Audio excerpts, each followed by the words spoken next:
dikit nih. Baik. Bismillahirrahmanirrahim. Assalamualaikum warahmatullahi wabarakatuh. Waalaikumsalam warahmatullahi wabarakatuh. Alhamdulillah, salatu wassalamu ala rasulillah, amma ba'd.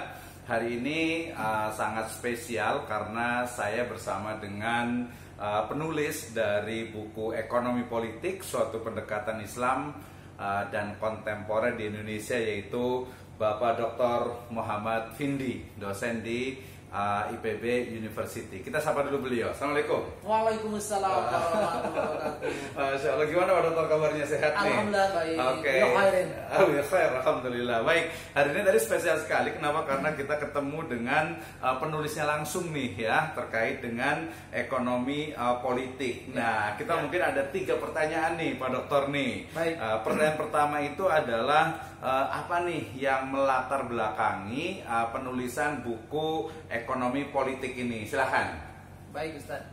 Terima kasih Ustaz Dr. Wisnu, sahabat saya ini. Luar biasa. Jadi para pemirsa yang berbahagia, terutama Ustaz Wisnu, kenapa saya menulis buku ini? Betul. Ada 2 motivasi. Pertama, karena sebuah tuntutan karir ya. Betul ya, karir ya. Sebagai dosen memang harus Betul. membuat karya ilmiah. Betul. Di antaranya membuat buku.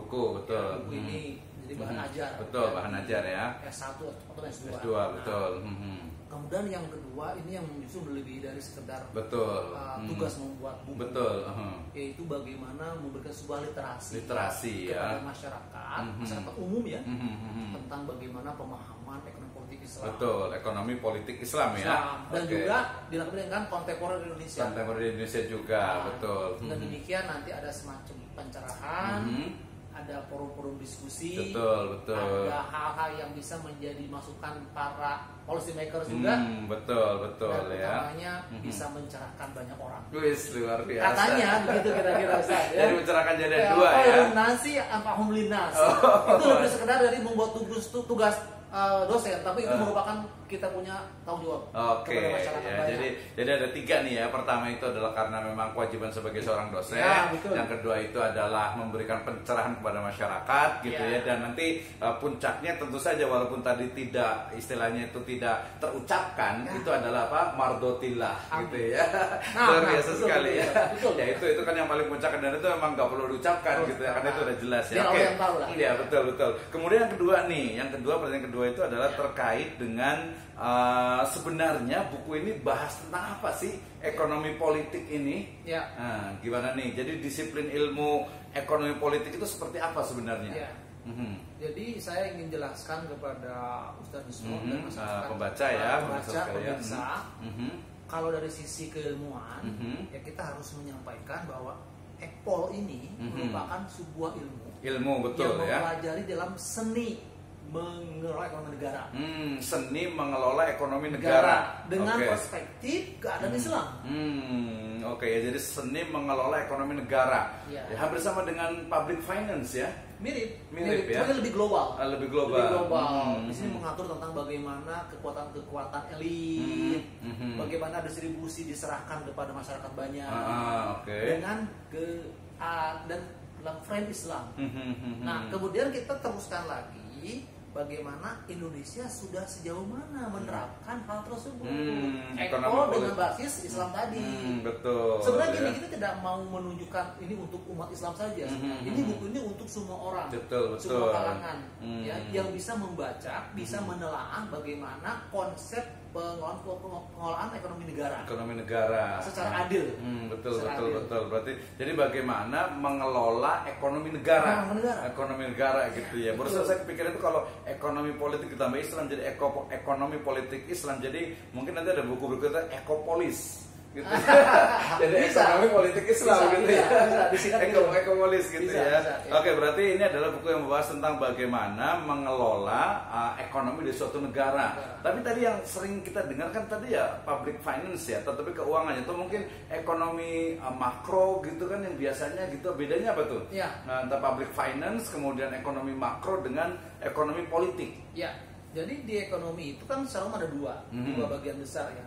Pertama ekonomi makro yang membahas tentang ekonomi secara keseluruhan. Keseluruhan makro ya. Bicara mengenai inflasi, betul. nasional, betul. pengangguran, kemiskinan, atau mikro. Bagaimana konsumen. mengelola ekonomi perusahaan atau rumah tangga ya.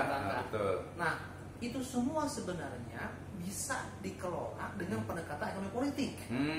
Jadi baik itu makro ataupun mikro, bisa, gitu ya. Jadi tadinya ekonomi satu, kemudian dia terpisah mikro makro, kemudian sekarang itu disatukan lagi dengan teori ini. Betul. Ekonomi politik. Nah, gitu ya. di mana secara khusus Ekpol itu mengecek atau menelaah kekuatan elit ekonomi dalam membuat polisi atau aturan negara, kebijakan. Karena memang politiknya itu. Betul. Ya. Jadi diulang lagi tadi, ekonomi politik itu adalah sebuah seni di dalam mengatur ekonomi negara dengan menelaah elit politik atau ekonomi di dalam membuat kebijakan. Oke, jadi tadi ada elit politik nih ya. Elit politik itu kan biasanya ya government, pemerintah, atau mungkin juga ada pengusaha dan para investor, kekuatan partai juga. Iya, kekuatan partai juga ya. Kekuatan partai mempengaruhi gitu ya. Termasuk juga mungkin kekuatan politik lainnya gitu mungkin ya. Termasuk mungkin juga masyarakat adat gitu mungkin juga gitu ya. Bisa selama juga. Orang itu punya pengaruh, maka dia akan diikuti oleh banyak orang menjadi sebuah kebiasaan dan menjadi sebuah hal yang berlaku di masyarakat. Oke. Jadi dia lebih kepada memang ini ya, seni mengelola ekonomi negara. Teknisnya adalah menelaah tentang kekuatan elit ya, elit ekonomi ya, elit ekonomi dan politik untuk mereka bagaimana melihat kebijakan. Ya, mungkin kalau yang isu terbaru itu sekarang mungkin yang ini ya, yang tapera itu kali ya. Bisa. Tapera gitu, tabungan perumahan rakyat kan ya. Oke. Ini nanti ada satu lagi soal nanti gitu ya. Yang terakhir nih dari sisi ekonomi politik nih. Jadi harapannya nih, harapan dari setelah tadi kan niatnya sudah, harapan ketika menulis buku ini kemudian apa nih? Apakah mungkin nanti akan next book gitu ya, ke buku berikutnya, atau mungkin masyarakat tuh minimal mahasiswa atau pembaca buku ini tuh bisa memahami lah, oh sampai di sini loh politik ekonomi politiknya Indonesia, perspektif Islam dan kontemporer. Baik Ustaz, target atau harapan jangka pendek saya ada pencerahan kepada pada mahasiswa ya. Politik, betul. Mereka setelah belajar atau membaca buku ini, mereka terliterasi, mereka tercerahkan. Bagaimana konsep ekonomi Islam itu, dan mengecek bagaimana ekonomi Indonesia sedang berkembang saat ini. Nah, yang keduanya jelas, ya ini yang paling saya harapkan itu adalah akan ada sebuah kebijakan dari negara memimpin masyarakat di Indonesia yang memberikan sebuah efek kesejahteraan bagi masyarakat. Oleh karena itu gini, Ustaz, buku ini juga menjadi bacaan yang penting bagi policy makers. Betul. Tadi saya berarti ini kita harus kasih mulai dari kepala desa, camat, bupati, wali kota, gubernur, dan para presiden yang terpilih sekarang. Baca buku ini, mudah-mudahan literasi dan memberikan sebuah kebijakan yang adil buat orang banyak.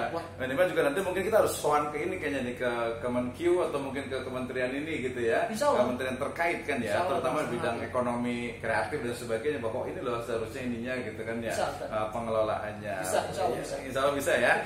Nanti kita akan buat program untuk biar buku ini sampai ke policy maker tadi itu ya, government yang pengambil kebijakan, sehingga ternyata seperti ini gitu ya. Oke, terima kasih banyak Pak Dr. Vindi, luar biasa sekali. Dan nanti bisa dapatkan bukunya ya, nanti di deskripsi di bawah ini gitu ya. Baik, terima kasih. Assalamualaikum warahmatullahi wabarakatuh. Waalaikumsalam warahmatullahi wabarakatuh. Oke, luar biasa.